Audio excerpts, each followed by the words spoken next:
The Mark IV and 2245 platforms from Ruger are tried and true as one of the most popular rimfire pistol options out there, and I'll be the first to admit that basically anytime I go to the range, I'm taking at least one of these. It's really one of my favorites. Aside from their reliability, accuracy, and just how good they are out of the box, they also have a ton of aftermarket options available for them. Some upgrades are modest, and then some make a world of a difference immediately, and I'm here to talk about one that does exactly that. The Ultimate Trigger Kit is an upgrade I suggest anyone with a Mark IV or 2245 make to immediately improve the trigger pull from good to great.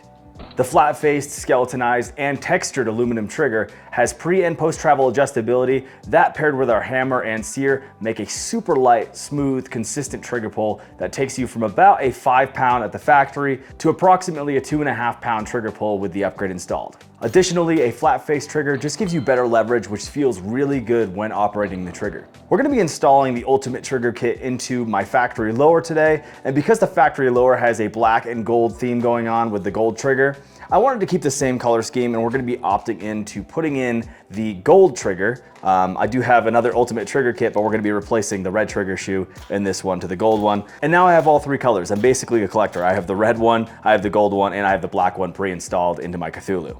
We'll dive a little bit deeper into this once we actually do the install. So in the Ultimate Trigger Kit package, you're going to get your trigger shoe itself, your adjustment screws, which are going to allow you to have that pre and post travel adjustability. And then additionally, you're going to have your upgraded hammer, your upgraded blast shield or magazine disconnect replacement. You're going to have your upgraded sear spring and your upgraded sear. The sear itself is neutrally balanced for drop and jar off safety, and the internal components are made of wear resistant hardened tool steel. So yeah, they're built to last. All right, now we're going to switch to the overhead camera where we're going to do the install, and I'll walk you through that. And then we're going to go through how to properly adjust your trigger to have that incredible trigger pull people have come to love from Tandemkross triggers. All right, and let's get to installing the Ultimate Trigger Kit. I am changing out the trigger shoe itself for the gold one. You can obviously just get it in gold and save yourself a step, but I already had the gold one. So yeah, we'll just be swapping out the actual shoe. As usual, make sure that chamber is empty and you have no magazine in the magwell. Of course, you will need the Ultimate Trigger Kit itself, some medium strength thread locker, an empty magazine to defeat the magazine disconnect. Whatever tool you would use to remove your grips typically is a 3/32 Allen key, but it could also be a T10 Torx. So you'll just need to grab whatever tool matches these screws here, but mine is the 3/32 Allen key. A small punch or a small prying tool will be helpful here, as well as a pair of needle nose pliers. And then I also recommend having a 1 16th inch Allen key as well. So inside your Ultimate Trigger Kit package, try to open this gracefully here. You're going to have, let's start with the trigger, the trigger shoe itself, which again, I'm going to be swapping out to the gold one, so I'll do that in a second.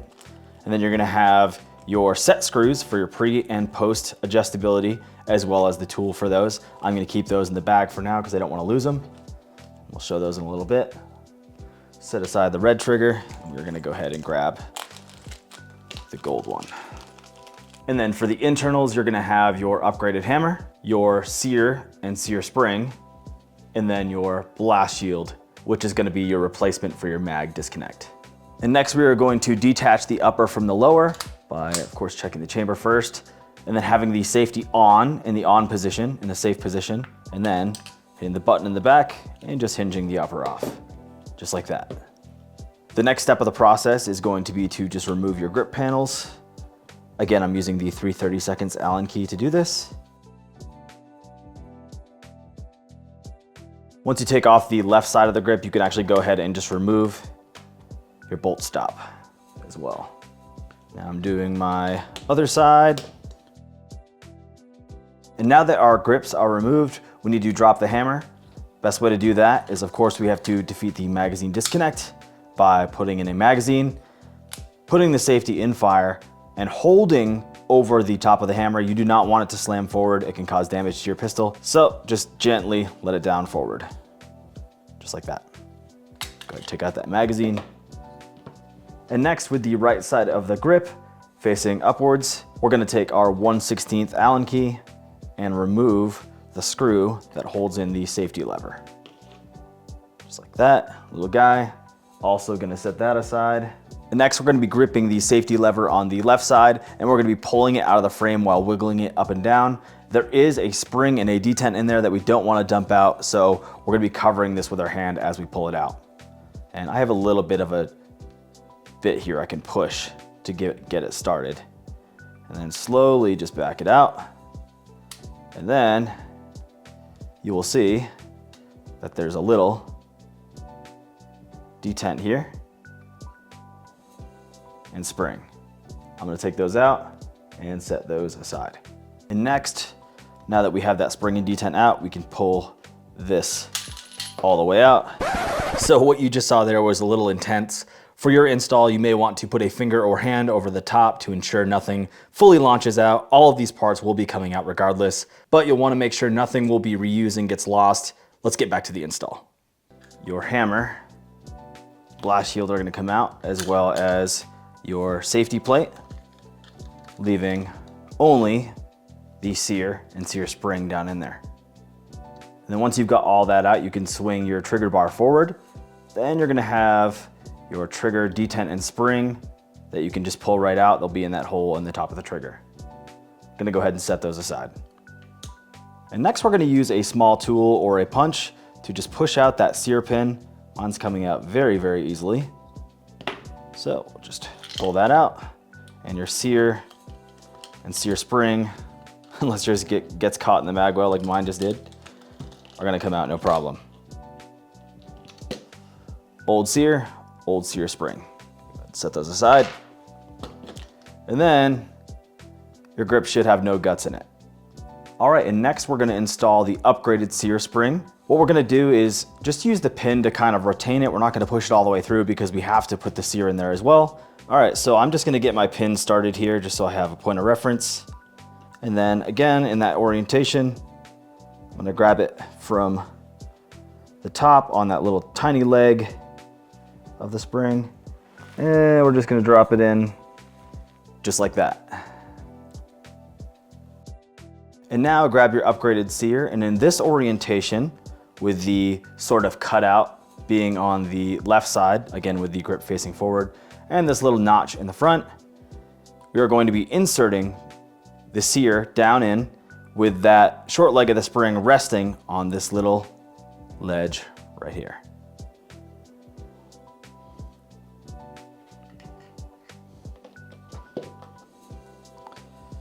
Again, this is going to be easiest with a pair of pliers.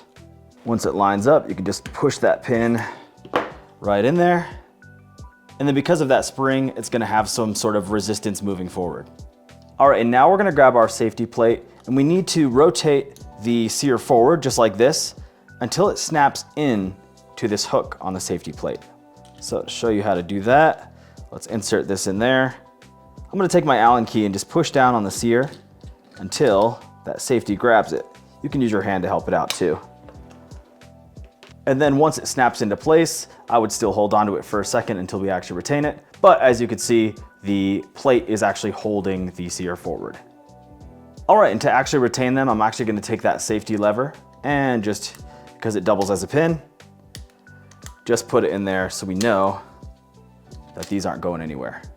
So here I have our old hammer magazine disconnect and magazine disconnect spring. We're actually gonna borrow the hammer bushing, which is this little piece here. Once you take that out, this will kind of just fall to pieces, and you can just set all that aside. We won't be needing that, but we will in fact be needing the hammer bushing.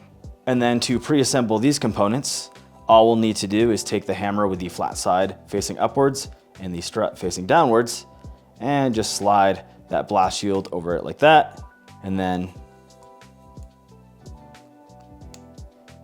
push in that hammer bushing like this. Next, we are going to grab our grip and then reinstall that trigger spring and detent back into the top of the trigger. Bear with me, we will be installing the actual trigger shoe once we get through the internal components. All right, so this next step has quite a bit to it, but I'll show you and make it easy for you.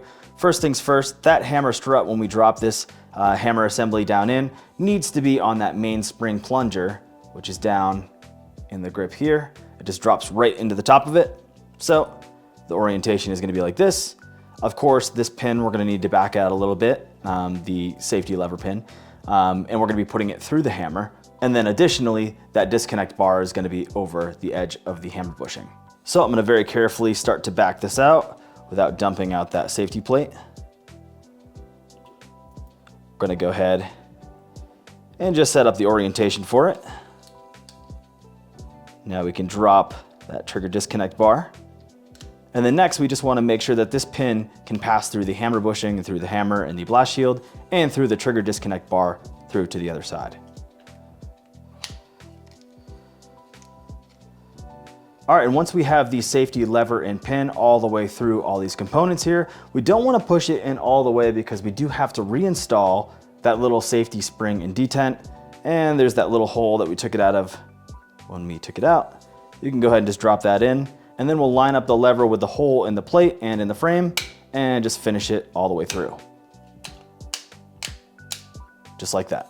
And then next we can reinstall our bolt stop lever by lining up this little U shape here over this little ball piece here. There's probably a more technical term for it, and then once this grabs onto that, you can go ahead and just put this ring over where we're gonna screw the grip back in, just like that.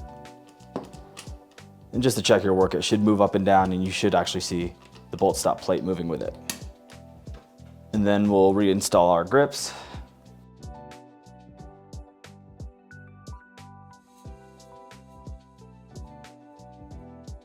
And of course, when we flip this over, we'll want to reinstall our safety lever on the right side as well.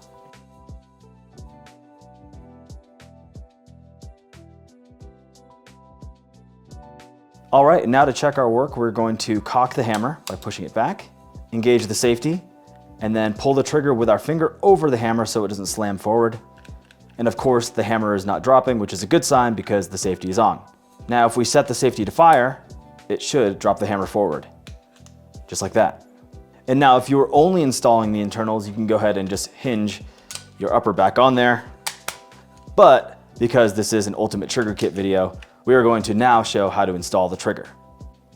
All right, and now we're gonna get to installing the actual trigger shoe itself. So we're gonna need to do a little bit of preparation before we do that. So grab your set screws here. You should have a set of 4.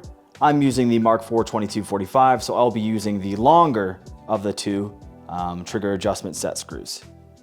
And out of the 2, one of them is gonna have a nylon tip to it. Next, we'll be applying some medium strength thread locker to the threads on these screws, just like that. And then the one with the nylon end is gonna get threaded into the bottom of the trigger shoe. You could get it started with your hand, just like that. All right, and once the screw without the nylon tip on it has Loctite on it, we can go ahead and with the actual Allen portion of it where you can actually adjust it facing inwards, we're gonna be putting it like this in kind of a diagonal orientation and just starting those threads with our hand. And again, we want the screw head portion to be on the inside of the trigger here, so we're threading it in from the top. Once you get it part the way there, you can take the included Allen key and start to do it this way. Just keep giving it turns. You'll start to see it actually go through the trigger here. And once you're about here, we can actually move on to the installation. We'll have to fine tune these once we get it in the pistol. And then we can grab our grip frame. The first thing we need to do is drop the hammer. So we'll go ahead and put our finger over the hammer, put it on fire, hammer forward. All right, this next part is actually really hard to show on camera, but we need to locate the trigger pivot retainer. It's a long bent wire that is, it kind of goes down through here, and then the tip of it is right in there. I'll attach a picture if you can't see it. That little wire is actually retaining the trigger pin here, so it doesn't obviously fly out on you while you're shooting. But what we're gonna need to do is actually push that down while simultaneously pushing out that trigger pin. So I'll use the Allen key to push down on it. And then I'll grab this little punch and just push the pin out.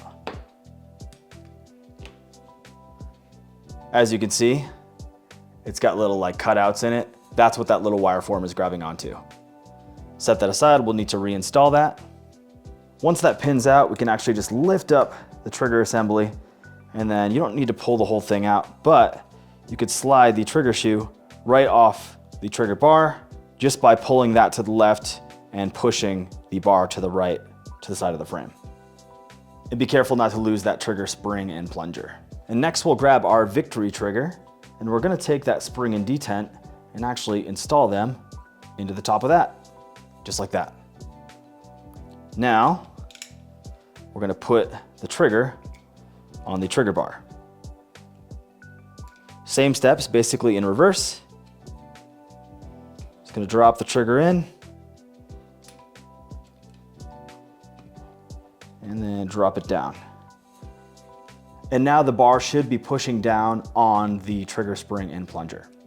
And now that the trigger is dropped in there, we'll just wanna make sure we line it up in the frame so that that pin, the trigger pivot pin, can pass through it. Once again, be really careful. There's a spring down in there. It's the bolt catch spring. Just make sure you don't dump it out.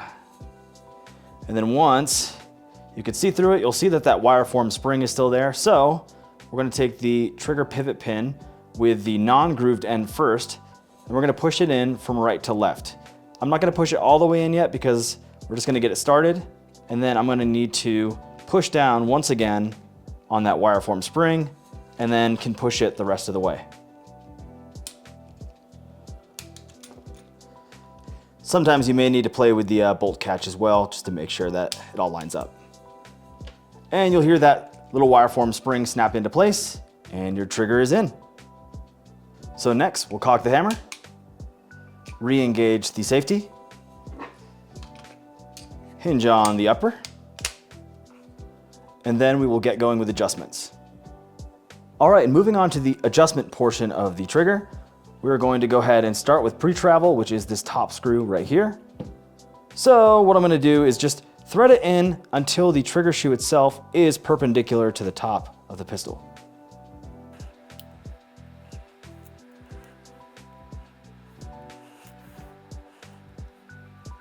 All right, as a first adjustment, I think that's good. We'll go ahead and check our work and just make sure that we're actually getting a trigger reset, just so you guys can see nothing in the chamber, no magazine in the mag well. We'll make sure that it actually does reset. Trigger breaks, and it does reset. There's quite a bit of over travel there, so let's address that now.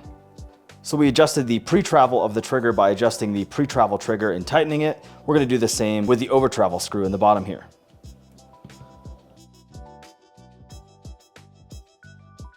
And now our objective here is just to back it in as far as it will go, snug it down so we don't have a whole lot of play after the trigger break. All right, I put the over travel screw pretty far in there, so let's go ahead and give this a shot. Ooh, and the reset. Once again.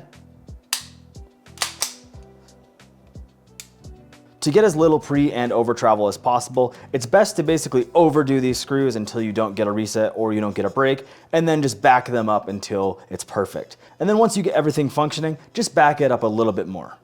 And then because we use the medium strength thread locker on the thread screws, we'll want to just let it cure for 24 hours before we go to the range.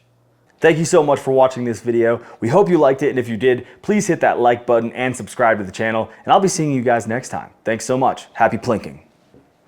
We appreciate you watching our videos. We have hundreds of others on the channel, so make sure you check those out. Please like and subscribe, and find us on social media everywhere by searching Tandemkross. Let us know if you have any questions in the comment section below. We'd love to hear from you.